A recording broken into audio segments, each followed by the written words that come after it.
Chapter 25, Chapter 25. Chapter 25, King's Landing. Eddard Stark.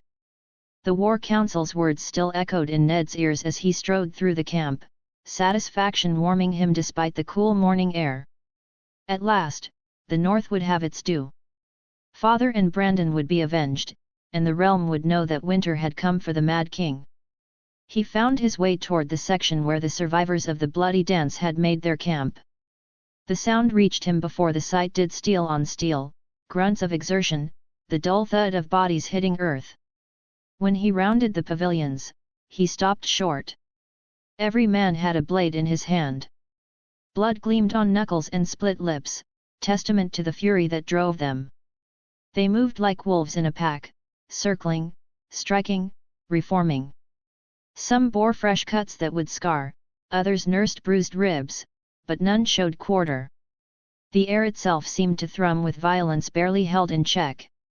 As one, they turned toward him.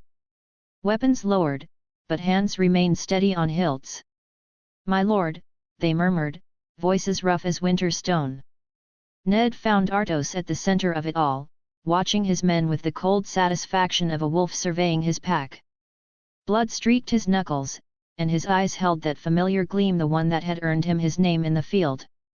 "Artie," Ned called, using the name that belonged to their boyhood, before crowns and thrones and dead fathers had changed everything. "I bring good tidings. We march for King's Landing at first light. The city will be ours to take." Artos's smile was all teeth and winter steel. "Finally. Father and Brandon will have their due." Ned gestured toward the men, who had resumed their savage training. "Tell your demons to ready themselves. We'll have need of their particular skills in the siege." Artos laughed, the sound sharp as breaking ice. "Look at them, brother. They're already ready. Too eager by half, if truth be told." The march south. Dawn came pale and cold, but the northern host rose with the sun. Thousands of men broke camp in disciplined silence, their breath steaming in the morning air. Banner-bearers unfurled the dire wolf of Stark, and the sight of it sent a shiver of anticipation through the ranks. The march to King's Landing was short by their standards. They had grown used to long leagues and hard roads in service to Robert's cause.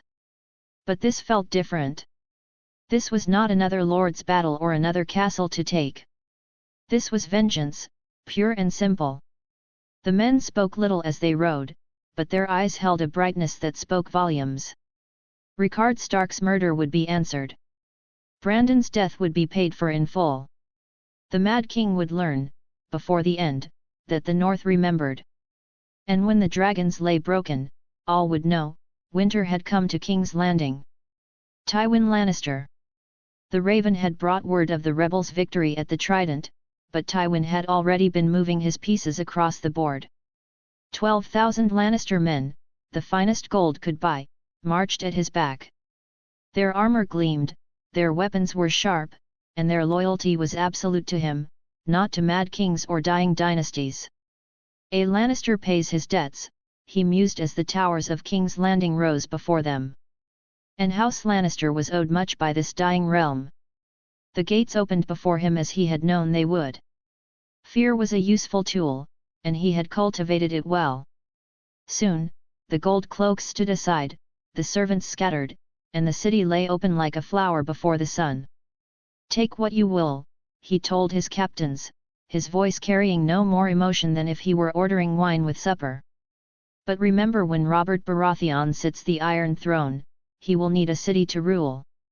Be thorough, but not wasteful. By the time rebels would arrive, the city would be his, the throne would be secured, and House Lannister would be positioned to reap the rewards of backing the winning side. Gold wins wars. Gold buys thrones. And Tywin Lannister had more gold than any man in the Seven Kingdoms. King's Landing, the Red Keep.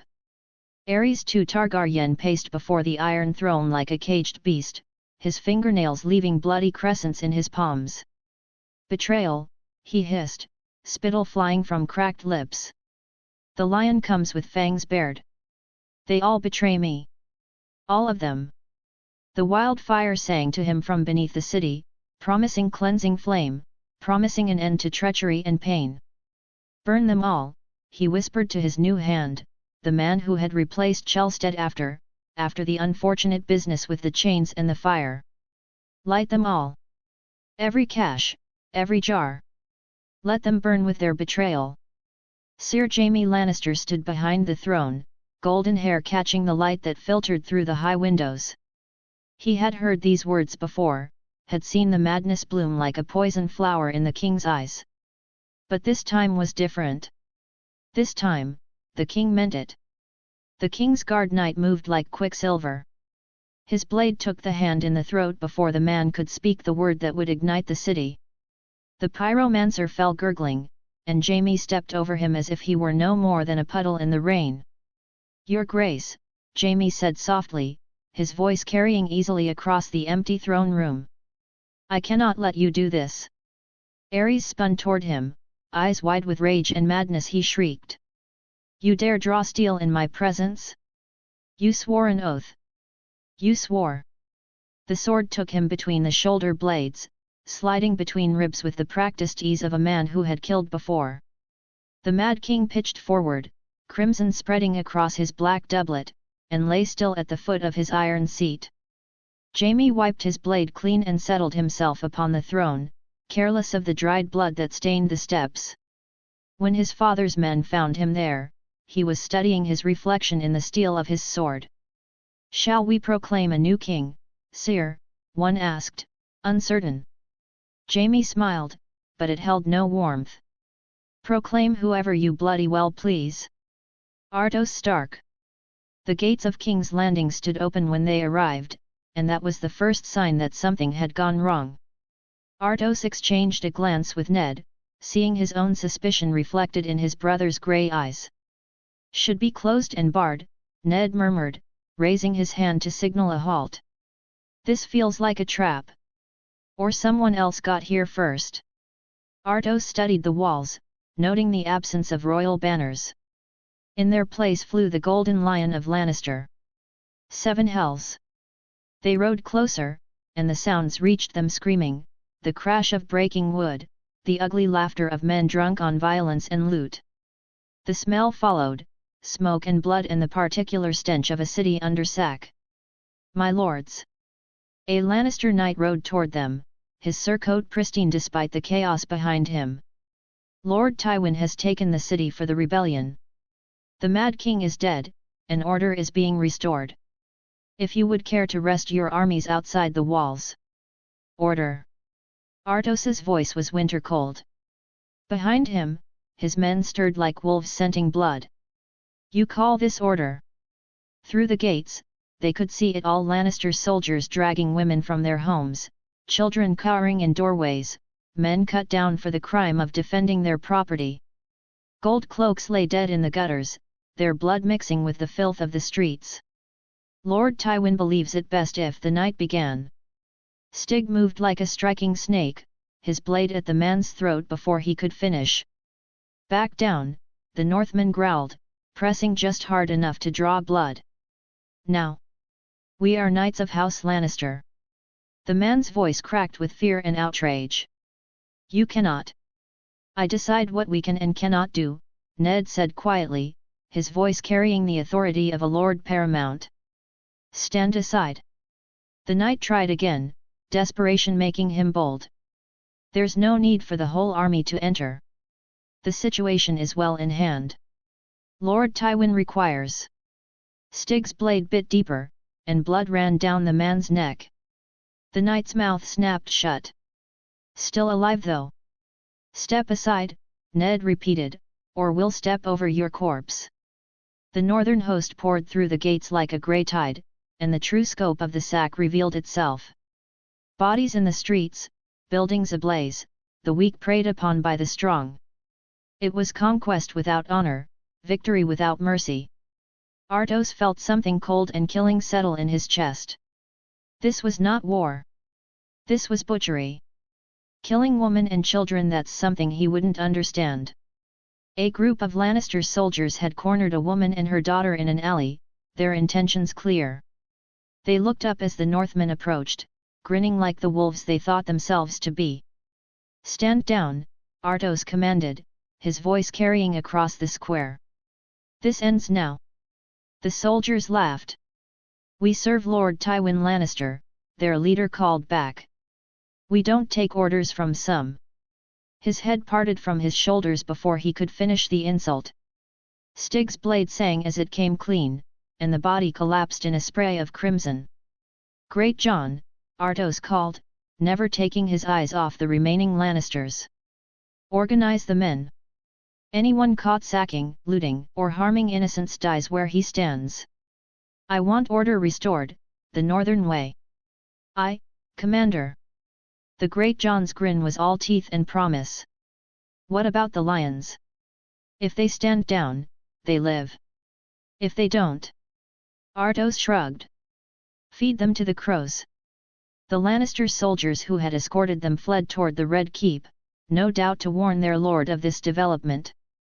Let them run. When wolves hunted, it mattered little where the prey chose to make its stand. Ned said nothing, but Artos caught his brother's slight nod. For all his honor, Ned Stark understood justice when he saw it. And justice had been long in coming to King's Landing.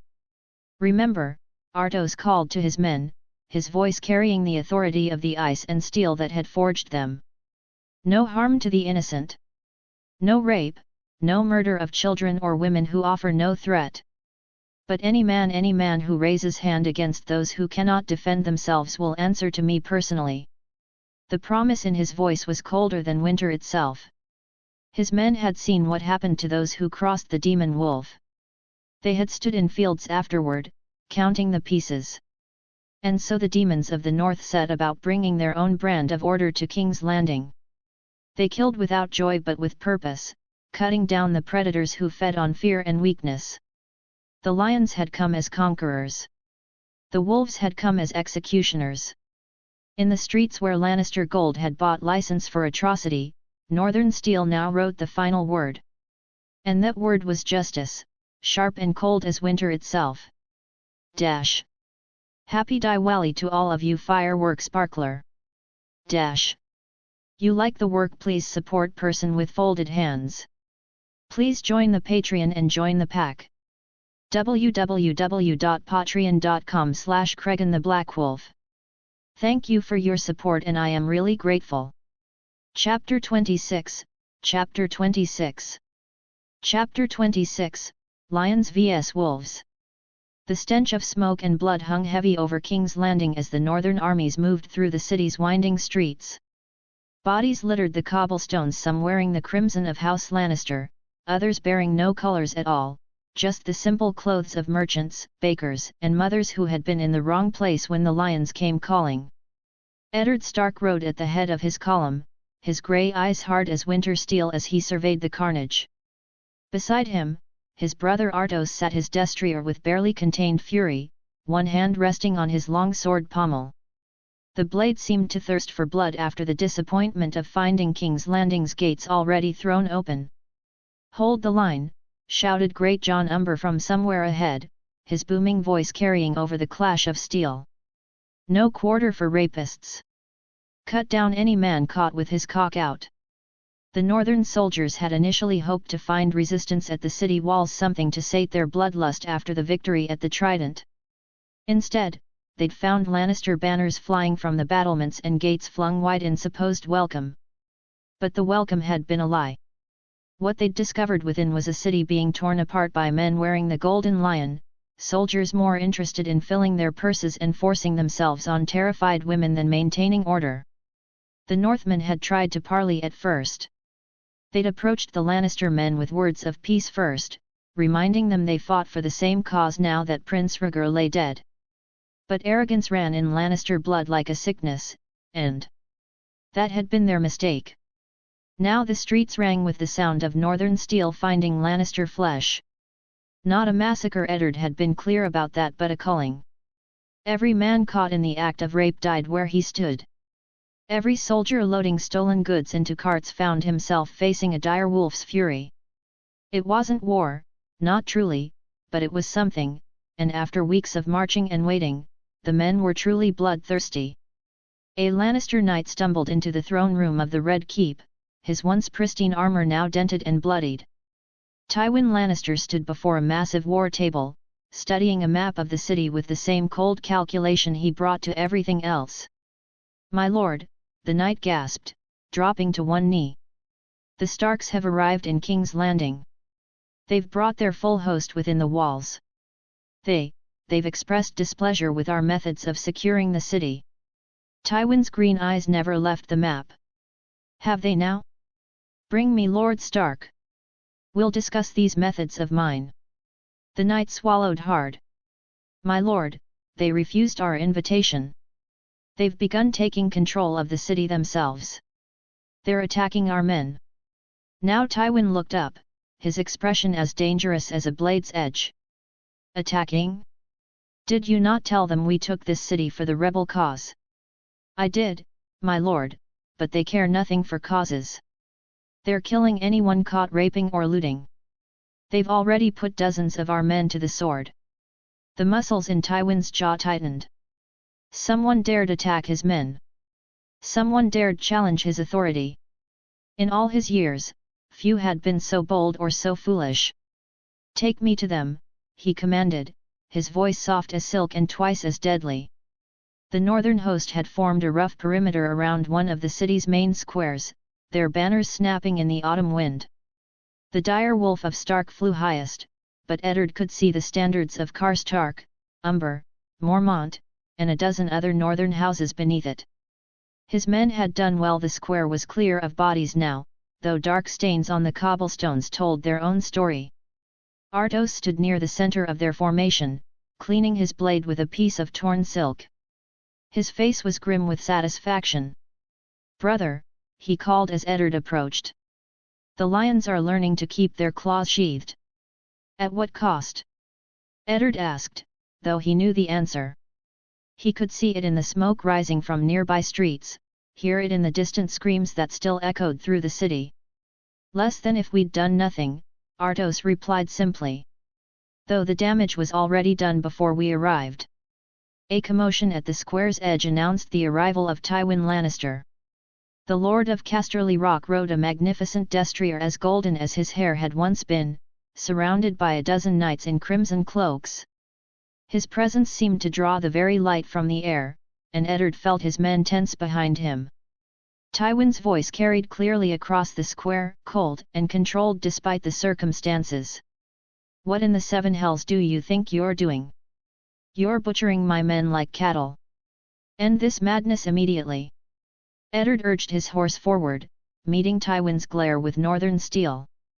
"We tried to maintain order, Lord Tywin. Your men wouldn't listen to reason." Artos moved to stand beside his brother, his hand resting casually on his sword hilt. "Oh, they listened well enough. Right up until they told us they were men of Tywin Lannister and wouldn't take orders from some." "Some what?" Tywin's voice had dropped to barely above a whisper. Artos shrugged. "My man took his head before he could finish the insult." "Shame, really. I was curious what he planned to call us." Tywin's knuckles whitened where they gripped his reins. "Boy, you should learn to speak with proper respect." The words hung in the air like a challenge. Artos stepped forward, his hand shifting to his sword's grip. "Why don't you try teaching me, old man?" The tension crackled between them like lightning before a storm. Lannister hands went to Lannister swords, while northern steel began to sing from its sheaths. For a heartbeat, the square teetered on the edge of battle. Eddard's voice cut through the moment like a blade through silk. "Lord Tywin! Call off your men." His tone carried the authority. "We sought peace, but your soldiers chose violence. Call them off now, and we can end this. When Robert arrives, he'll need a city to rule, not a charnel house filled with weeping mothers and orphaned children." Tywin studied Eddard for a long moment, weighing options with the calculating mind that had made him the richest man in Westeros. Finally, he nodded once, sharp and decisive. "Stand down," he commanded his men. "Order the retreat." But orders, like apologies, came too late to undo what had already been done. The city had bled, women had been violated, children had watched their fathers die. Even as the Lannister forces began to pull back, the damage lingered like a wound that would never quite heal. Hundreds of Lannister soldiers lay dead in the streets, the price of their lord's methods. The northern forces began their own withdrawal, but Artos caught the Great John's attention before the giant could mount his horse. "Take the other lords and secure the rest of the city," Artos commanded. "Hang some of the worst offenders from the walls, let them serve as an example. Make certain no more innocents suffer for Lannister pride." The Great John's massive hand closed into a fist as he struck his chest. "As you command." Artos turned to Stig, whose face spoke of countless battles. "Gather your best fighters. You're coming with Lord Stark and me." Stig nodded grimly. "Where to, my lord?" "The Red Keep," Eddard answered. "It's time we paid our respects to the Mad King." With Georg Mormont joining in the fun that traveled to the Red Keep. The Iron Throne squatted in the center of the throne room like some great metal beast, its 1,000 blades catching the light from tall windows. But it was not King Aerys who sat upon the seat of Aegon the Conqueror. Sir Jaime Lannister, still wearing his white cloak and golden armor, lounged against the throne's twisted metal arms with all the casual arrogance of youth. At his feet lay the corpse of Aerys Targaryen, the Mad King's throat opened like a second mouth, purple with dried blood. "I was keeping it warm for Robert," Jaime said with that easy smile that had charmed half the ladies of King's Landing. But there was something brittle in his green eyes, something that hadn't been there before. Eddard felt rage build in his chest like a forge fire. This should have been his moment, his justice for Brandon and his father. Instead, he found only a boy knight with blood on his hands and that insufferable Lannister smirk. Artos moved like a striking snake. One moment he stood beside Eddard, the next he was racing up the throne's steps, taking them 3 at a time. Jaime's hand went to his sword, but Artos was already there, a slim dagger pressed against the young knight's throat hard enough to draw a thin line of blood.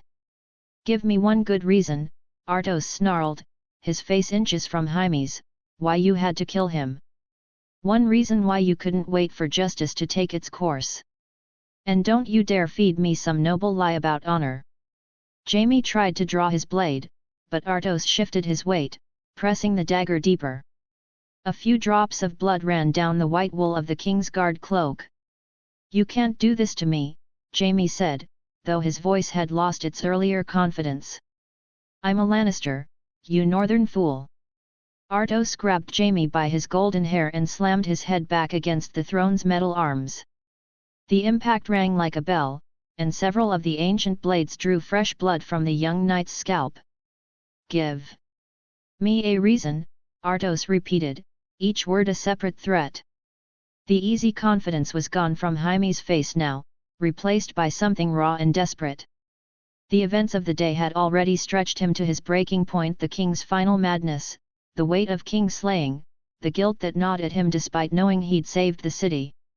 This new threat was more than his fractured composure could bear. "He ordered me to bring him my father's head," Jaime gasped, the words tumbling out in a rush. "And he told his pyromancer to burn the city. All of it. Every man, woman, and child. He had wildfire caches hidden throughout King's Landing. He was going to turn the whole city into a funeral pyre rather than let Robert take it." The words hit Artos like a physical blow.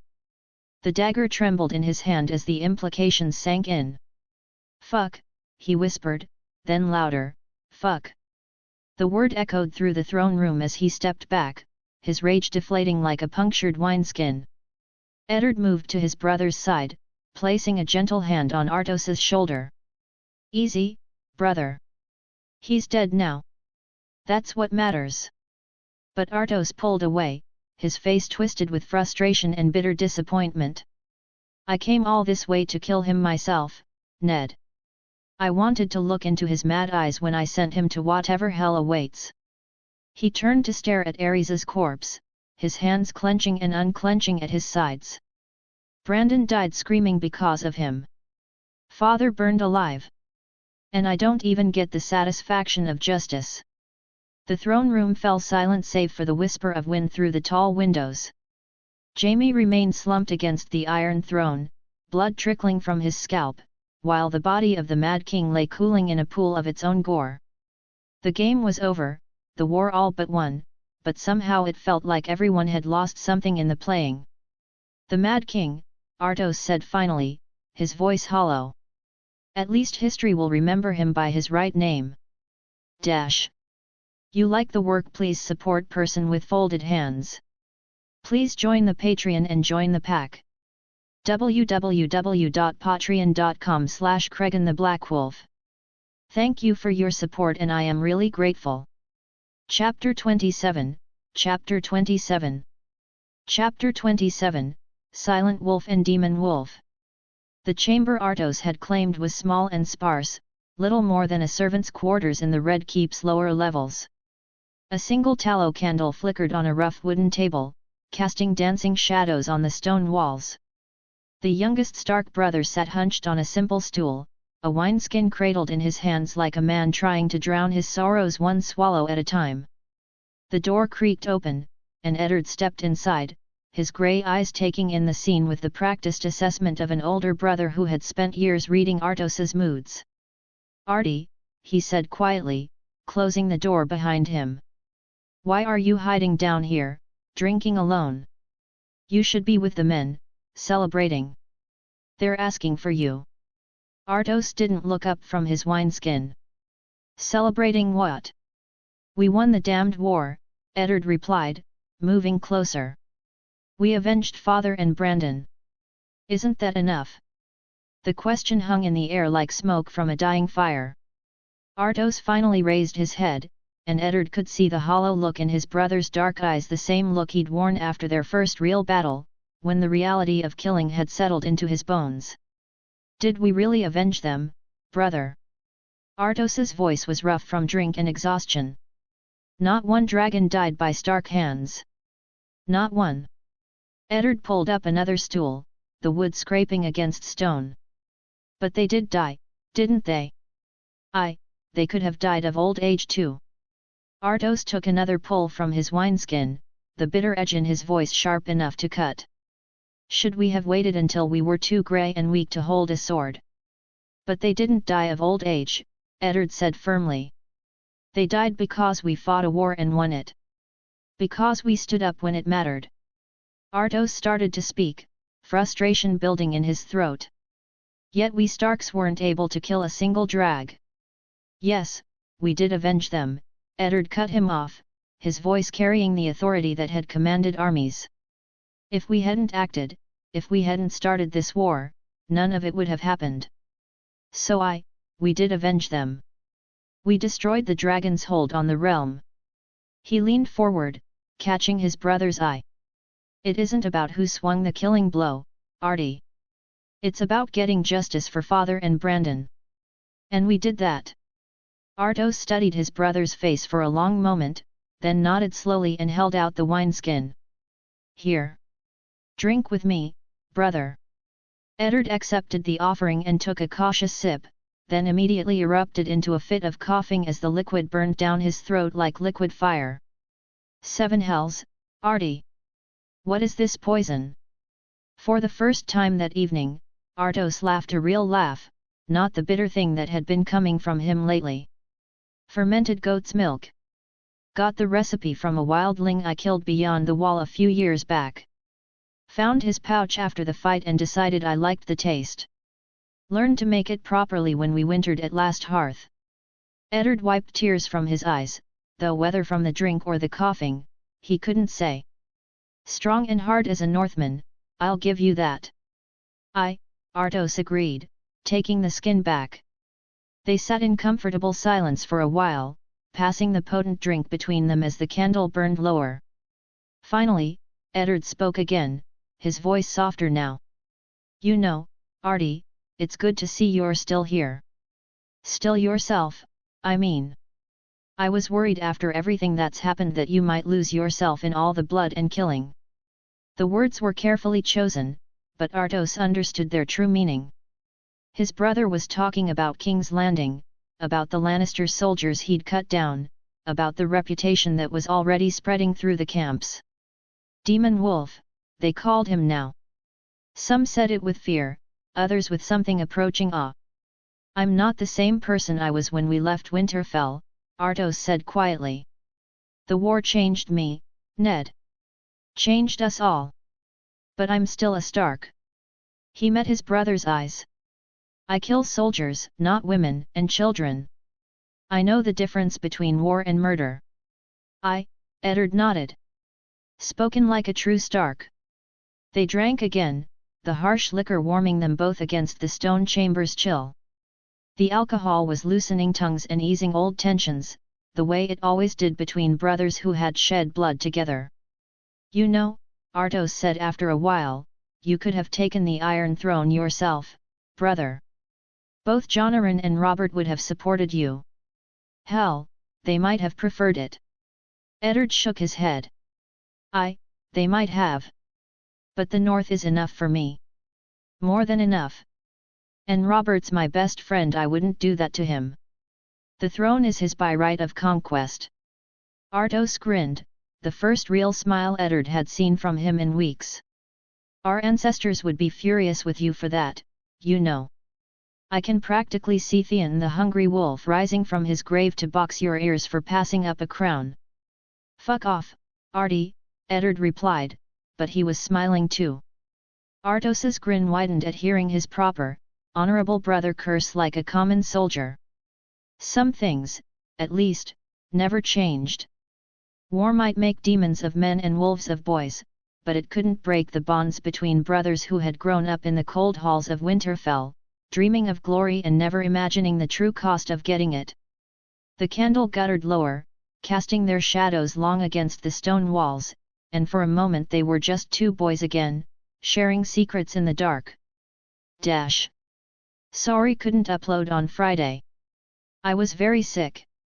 Sorry for any inconveniences. Person with folded hands. You like the work? Please support person with folded hands. Please join the Patreon and join the pack. www.patreon.com/CraganTheBlackWolf. Thank you for your support and I am really grateful. Chapter 28, Chapter 28. Chapter 28, Gratefulness and Lion's Fury.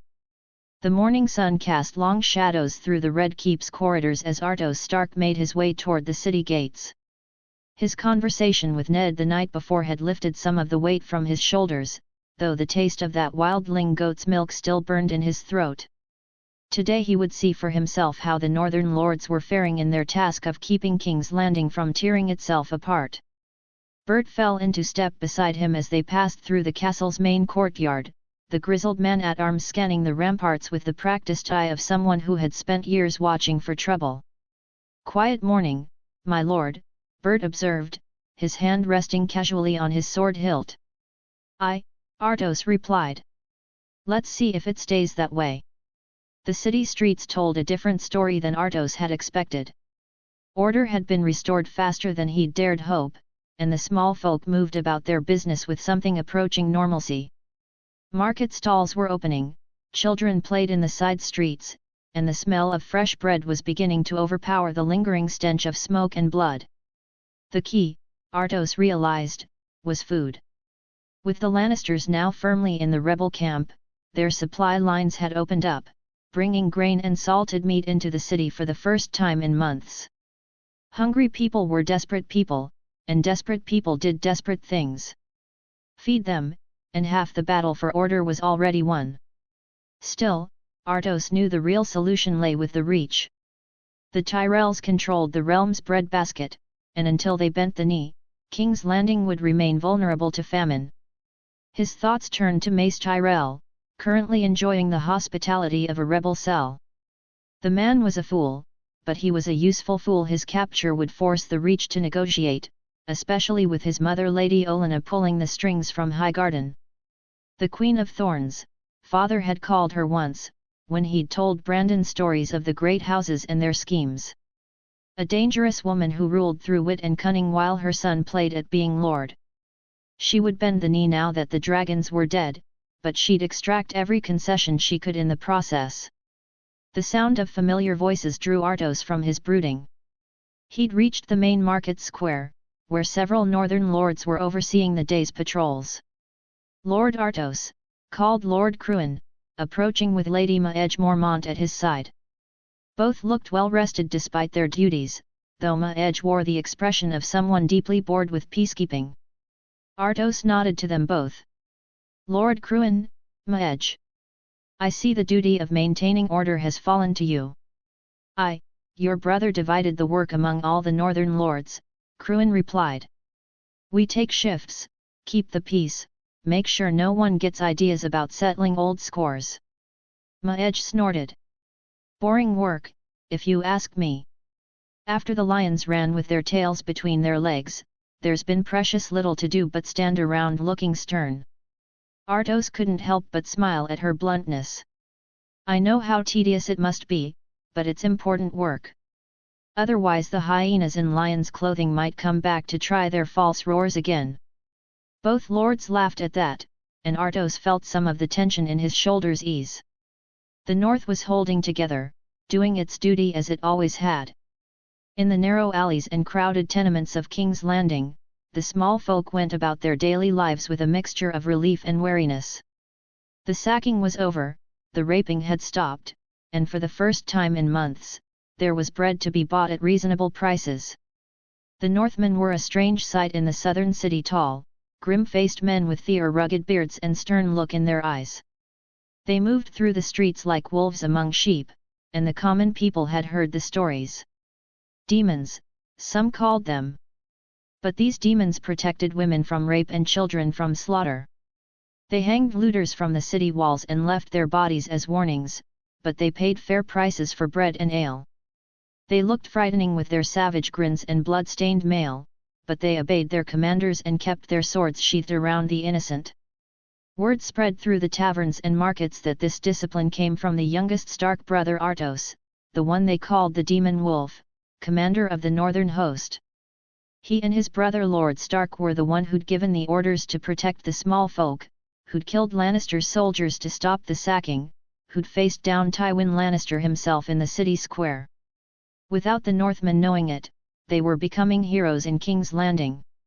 Not the kind sung about in courtly ballads, but the kind that mattered more, the sort who stood between the weak and those who would prey upon them. In his chambers within the Red Keep, Tywin Lannister sat before a massive oak table covered in reports and correspondence. His green eyes moved across the parchments with mechanical precision, but his mind burned with a cold fury that no amount of wine could quench.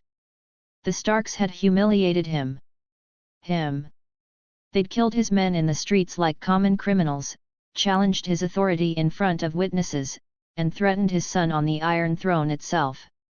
The insult burned like acid in his chest, eating away at the careful control he'd maintained for decades. But he was not a fool. The Starks commanded the largest force in Robert's coalition, and their reputation for honor made them valuable allies in the new order. He could not move against them openly, not yet. First, he needed to secure his family's position in the new regime. Cersei would marry Robert, that much should be arranged. Once Lannister blood sat on the Iron Throne, once his daughter was queen and his grandchildren were heirs, then he would have the power to make the Starks pay for their insolence. Wolves might be fierce, but they bled like any other beast when the time came to settle accounts. I'll remember this, he thought, folding a letter from his steward at Casterly Rock. Every slight, every insult, every drop of Lannister blood spilled in these streets. And when the time comes, I'll collect the debt with interest. Jon Arryn stood on a balcony overlooking the army encamped in the fields outside, watching the morning sun glint off thousands of spear points and helm peaks. He was tired in his bones, tired in his soul, tired in ways that sleep could never remedy.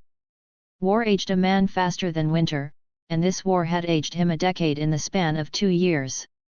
But it was over now. The dragons were dead, the city was taken, and soon Robert would sit the Iron Throne as king by right of conquest.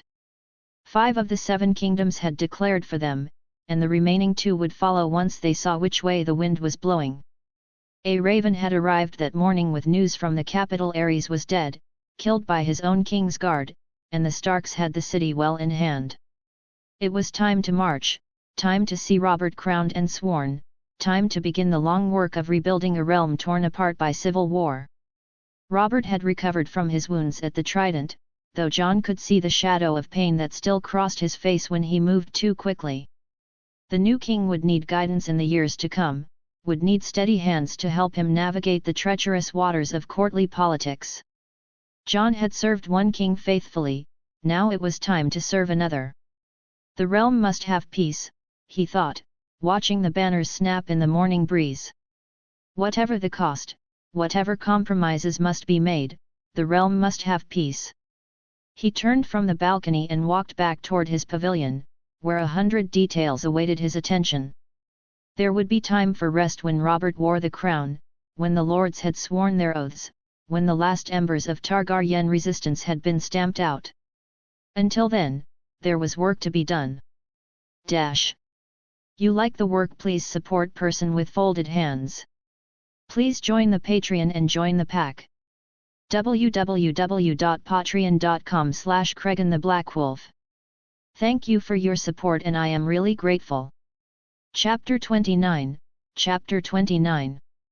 Chapter 29, New King.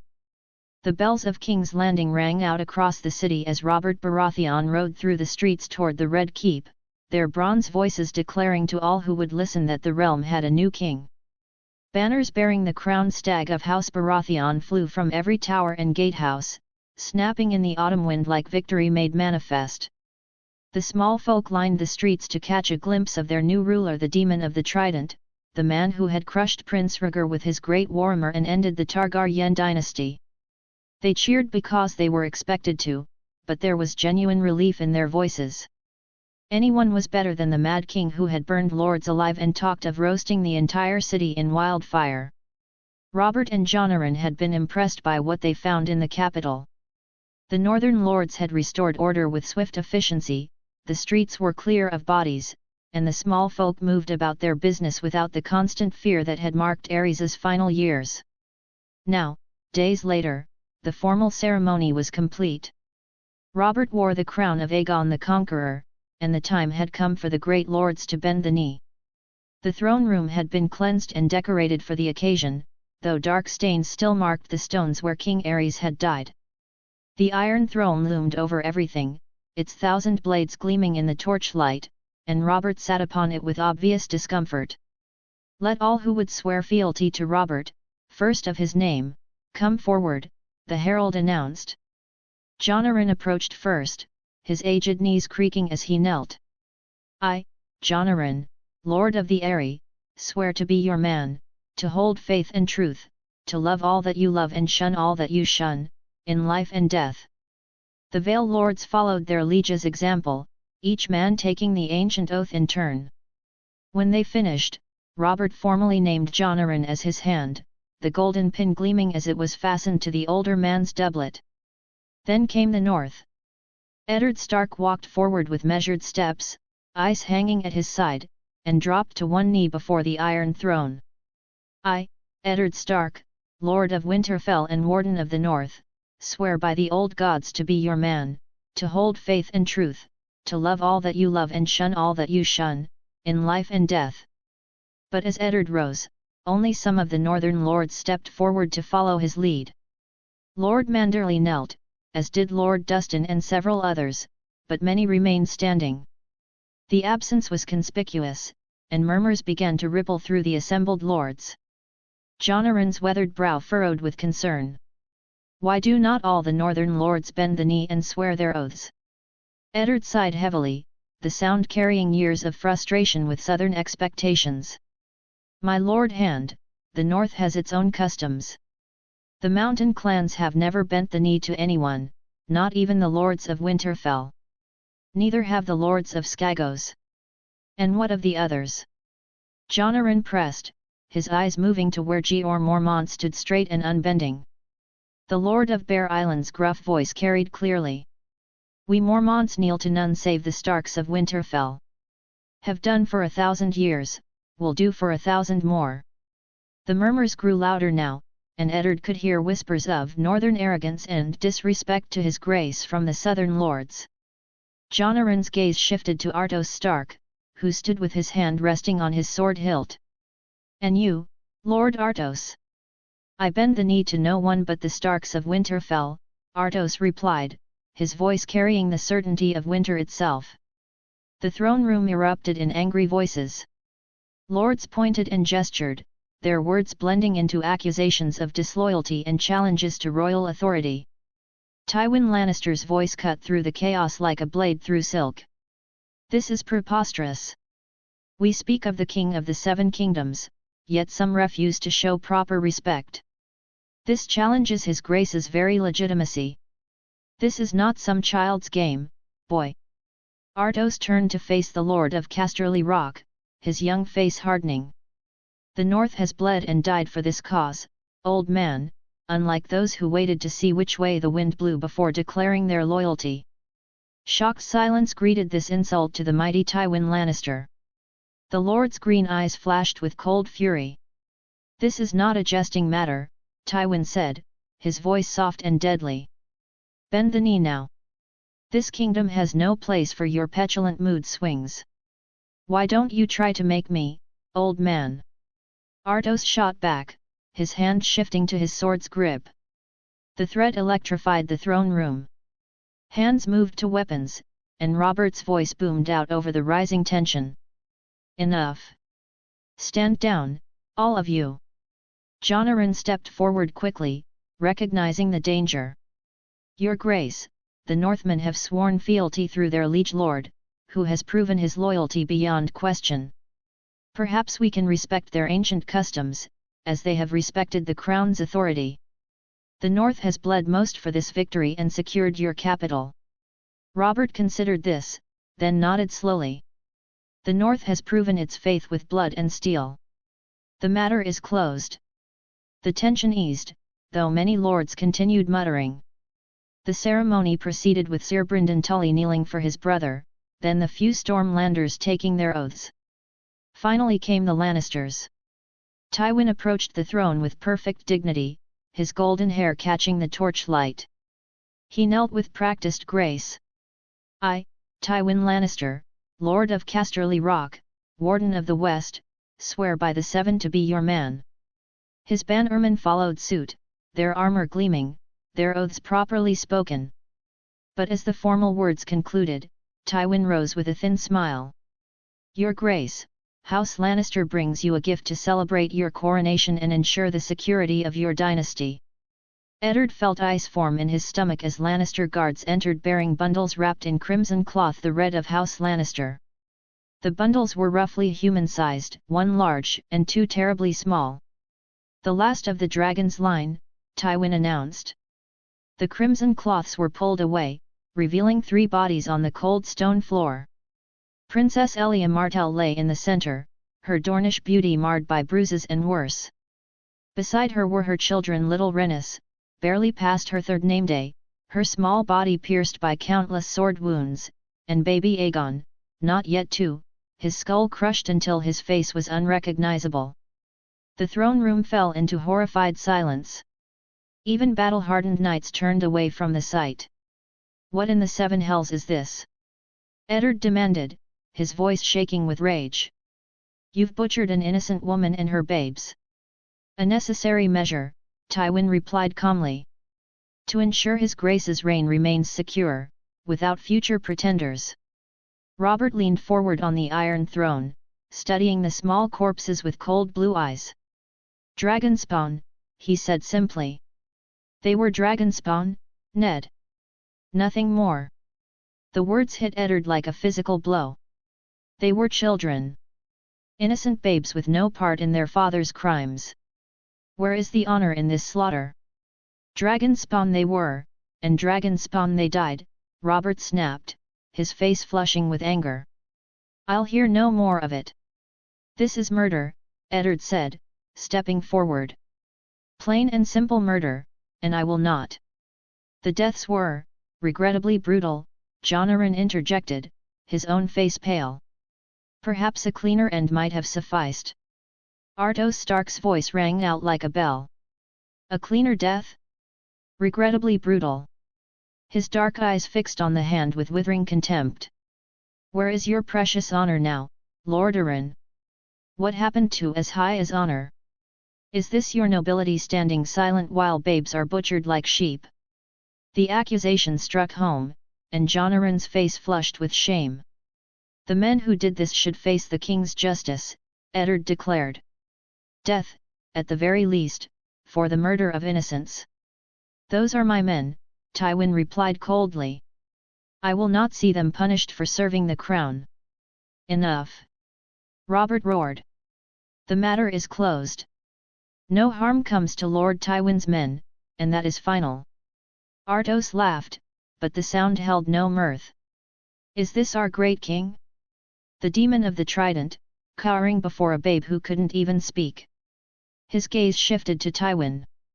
And you, mighty lion, is this all your house can manage? Murdering children and defenseless women. Both Robert and Tywin bristled at the insults. Hold your tongue, boy, Robert warned. Ned's brother or not, you go too far. I have endured quite enough of your insolence, Tywin said, his voice deadly quiet. You have insulted my house, threatened my son, and now this. I will have your head for it. The threat hung in the air like lightning before a storm. Throughout the throne room, Lannister knights prepared to draw steel. But northern blades rang from their sheaths first, 24 swords gleaming in the torchlight. I dare you to touch my brother, Eddard snarled, his hand on Ice's grip. The last man who harmed a Stark didn't live to boast of it. Artos is angry at the threat but also confused. Wasn't he the one who is bullhead and wolf blood and Ned the responsible one? The throne room had become a powder keg. Golden lions faced silver wolves across blood-stained stones, while the new king sat powerless on his iron throne. Put up your swords! Robert commanded.